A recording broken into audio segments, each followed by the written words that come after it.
안녕하세요. 이화여대학교의 이순철 교수입니다. 이번 시간에는 가치를 만드는 브랜드 커뮤니케이션의 주제로 이야기하려고 하는데요. 우리가 지난 시간에 소비자 가치가 무엇인지에 대해서 배웠는데요. 이 소비자 가치를 만들기 위해서 어떤 브랜드 커뮤니케이션이 필요한지 그런 내용들을 이야기해 보려고 합니다. 브랜드 커뮤니케이션이라고 하면은 광고도 될 것 같고요. PR도 될 것 같고 여러 가지 브랜드에 관련한 기사들도 역시 브랜드 커뮤니케이션의 일종이라고 볼 수가 있겠는데요. 소비자 가치를 높이기 위해서 어떤 형식의 브랜드 커뮤니케이션을 할 수 있을지 상당히 궁금하죠? 이번 시간에 그런 내용들을 다뤄보려고 합니다. 이번 시간에 여러분들이 배울 학습 목표를 한번 정리해 봤습니다. 첫 번째로는 브랜드와 브랜딩의 그 정의와 차이를 한번 이해하셔야 될 것 같습니다. 두 번째로는 브랜드 자산이라고 하죠. 브랜드 커뮤니케이션이 계속 누적이 되어서 브랜드가 마치 금융적인 자산처럼 구축이 되어 있는 상태를 브랜드 자산이라고 보통 부르는데요. 이 자산 구축을 위해서 브랜딩의 역할이 무엇인지 그 역할에 대해서 구체적으로 이해해 보실 수 있길 바랍니다. 세 번째로는 가치의 의미와 소비자 가치를 만드는 것이 중요성을 이해해 보려고 합니다. 요즘 여러 가지 신제품들이 많이 출시되고 있는데요. 제품은 상당히 우수하지만 소비자 가치는 상당히 떨어지는 경우가 많습니다.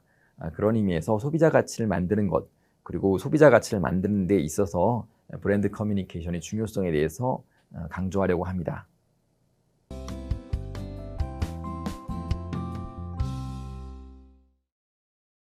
자, 우선 먼저 브랜드 이야기를 해보려고 하는데요. 제품은 이야기가 적지만은 브랜드는 이야기가 풍부하다, 이런 이야기가 있습니다. 그건 무엇이냐면은 제품이라고 하면은 일종의 물리적인 형태를 가지고 있는 또는 보이는 형태의 어떤 그 제품, 말 그대로 물리적 존재를 의미합니다. 하지만 브랜드는 물리적 존재를 좀 더 넘어가는 그런 부가적인 가치를 가지고 있는데요.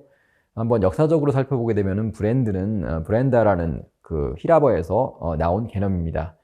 과거에 보면은 여러분들도 이제 만약 목축업을 하시는 분 같은 경우에는 이렇게 브랜드 어떤 인장을 찍어서 우리 가축은 다른 가축과 다르다라고 구분을 하는 그런 관습이 있었다고 하는데요. 이런 것이 브랜드의 기원이었다는 이야기가 있습니다.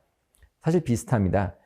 브랜드는 내가 일종의 특정한 브랜드를 만들고 구축하고 자산을 가지게 되면은 타 브랜드와 차별화되는 그런 유무형의 자산을 가지게 되는 것이죠. 그런 의미에서 제품과는 좀 차별화된 보다 상위의 개념이라고 볼 수가 있을 것입니다. 그럼 브랜드와 브랜딩은 어떻게 다를까요? 브랜드는 예컨대 이렇게 집합된, 추상화된 경험의 합산체라고 볼 수가 있겠습니다. 이게 예컨대 여러 가지 요소가 있겠죠. 컬러, 패키지의 컬러, 예컨대 숫자, 로고, 뭐 글자체, 뭐 때로는 여러 가지 이제 뭐 그 디자인, 이런 것들이 모두 다 브랜드의 요소가 될 수가 있습니다.